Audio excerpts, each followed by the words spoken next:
on n'accorde pas la juste valeur à la musique. On pense souvent que ça se fait facilement, que ça se fait en grattant une guitare autour d'un feu de camp. Là. C'est quelque chose, justement, qui est tabou. Les gens en parlent pas, puis j'ai l'impression que les gens vraiment pensent qu'on fait beaucoup plus d'argent que ce qu'on fait. Je pense qu'on a plus de support que jamais, on a plus de canaux de diffusion que jamais, on a plus d'opportunités que jamais.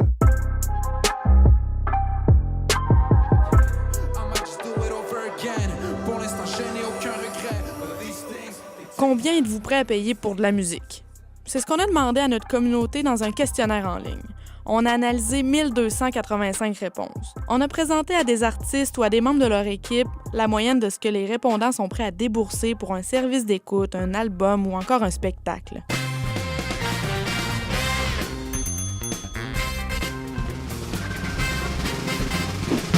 Combien?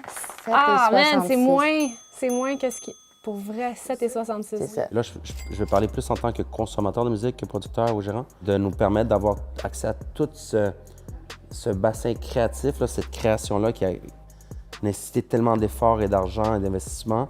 Pour 8,99, c'est dérisoire. Pour moi, c'est une farce. Nous, on a été élevés avec genre LimeWire. On m'a dit très tard dans ma vie que c'était pas correct de voler de la musique, mais tu sais, c'est quand même une éducation importante. Ouais. Mais je pense que justement, les gens se disent pourquoi je paierais quand c'est available gratuitement. Oui, puis je veux dire, on le fait tout en genre streamant des séries. Je pense qu'on a mal habitué les gens. Je pense qu'il devrait y avoir des paliers de consommation.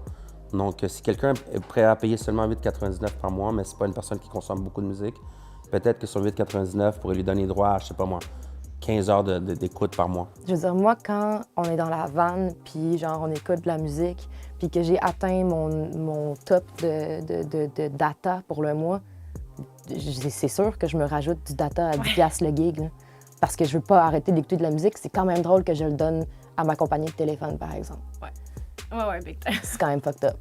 C'est sûr que si on voulait traduire exactement les revenus que faisait la vente de 250 000 albums physiques en streaming aujourd'hui, si tu vois cette équation-là comme ça, ah ouais, t'es déçu, tu fais pas autant d'argent, mais je veux dire, le transfert, c'est pas fait de cette façon-là, puis c'est pas comme ça que ça marche, tu sais.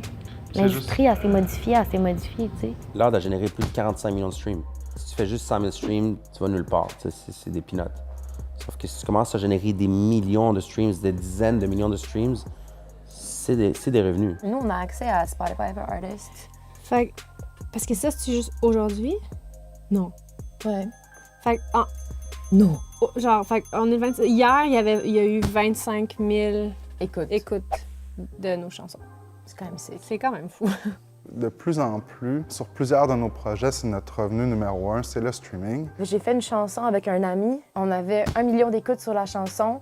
Puis après 6 mois, il m'a envoyé 1 000 €. Donc, le cas de l'art, c'est très, très, très particulier parce que c'est vraiment comme ça qu'il s'est fait découvrir en France.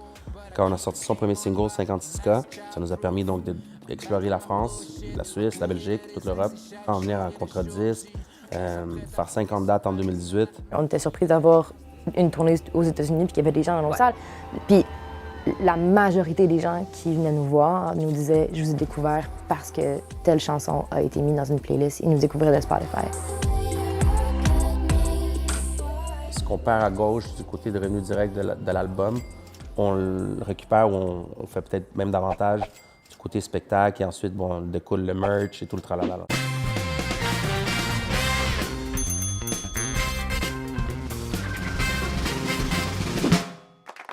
Cheap shot!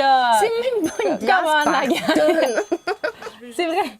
C'est vrai! On produit notre album, fait que justement, pendant ce temps-là, c'est nous qui prenons le risque. Là. Si on met 28 $ là-dessus, d'économies qu'on a fait sur notre tournée précédente, puis que ça marche pas, puis ça floppe, ben c'est le risque qui est sur nous. Fait que c'est quand même un moment stressant.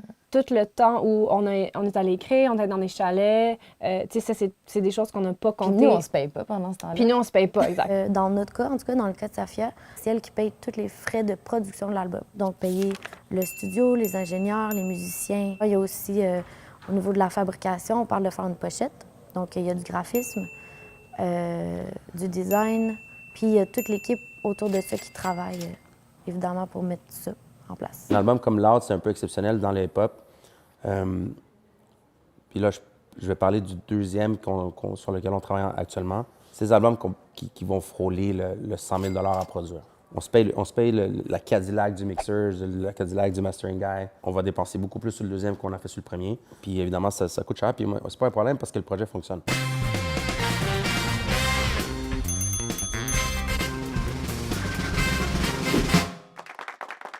Oh! Les gens sont prêts à payer 33 Mais ça, c'est et 23. une très bonne nouvelle. Si on veut avoir le moyen de nos ambitions, il faut des billetteries qui vont au-dessus du 20-25 qui est pas mal habituel, surtout dans notre créneau. Avec des prix de billets comme ça nous force à rester dans un moule puis de ne pas être capable vraiment d'en sortir à moins de faire preuve d'une créativité hors norme. Au-dessus de 30 je pense qu'on commence à avoir le moyen de nos ambitions un peu. Là. 2600 $ à produire juste un spectacle. Puis là, on oublie tout justement le paiement du décor qui a été fait en amont, tout ça. Fait que,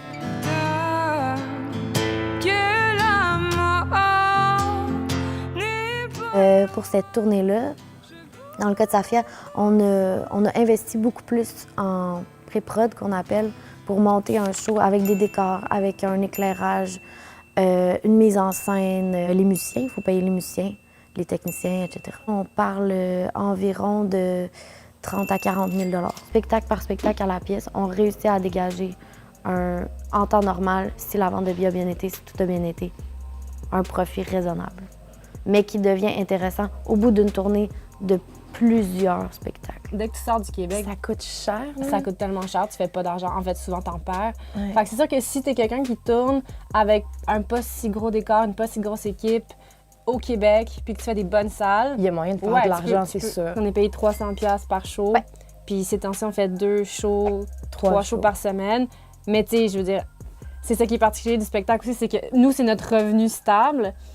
Mais mais à un moment donné, tu sais, t'en fais vraiment plus des shows quand la tournée est terminée. Fait que c'est ce moment-là où t'es comme « Hey, j'espère que l'argent du streaming puis il va rentrer bientôt. » C'est ça. Il y a aussi la valeur sociale que les gens accordent à la culture qui est importante de considérer dans le sens qu'il y a quelque chose qu'on n'a pas parlé jusqu'à maintenant, mais les subventions nous aident énormément. Sur 250 000 que je vais dépenser en année, il y a 125 000 qui va être couvert par Musique Action. Ça nous permet de penser un peu plus grand puis essayer de compétitionner avec ce qui vient d'ailleurs. Si on n'avait pas ces subs-là, there's no way qu'on sortirait du Canada, tu sais. Impossible. Ou genre, on ferait une tournée dans des conditions terribles parce qu'on n'aurait pas d'argent. Ces subventions-là viennent aussi de la valeur que les gens accordent à la culture. Puis ça, c'est extrêmement important parce qu'à partir du moment où la société ne considère pas que la culture a une valeur, ils ne considèrent pas que le gouvernement devrait investir là-dedans, puis là, toute la chaîne s'écroule.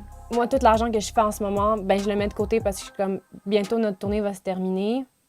Je sais pas qu'est-ce qui va arriver. Cette année, c'est la première année après 5 ans qu'on réussit à payer notre loyer, puis que c'est correct. T'sais, on a un salaire correct, mais t'sais, on est en bas de 50 000, là, big time. Ouais.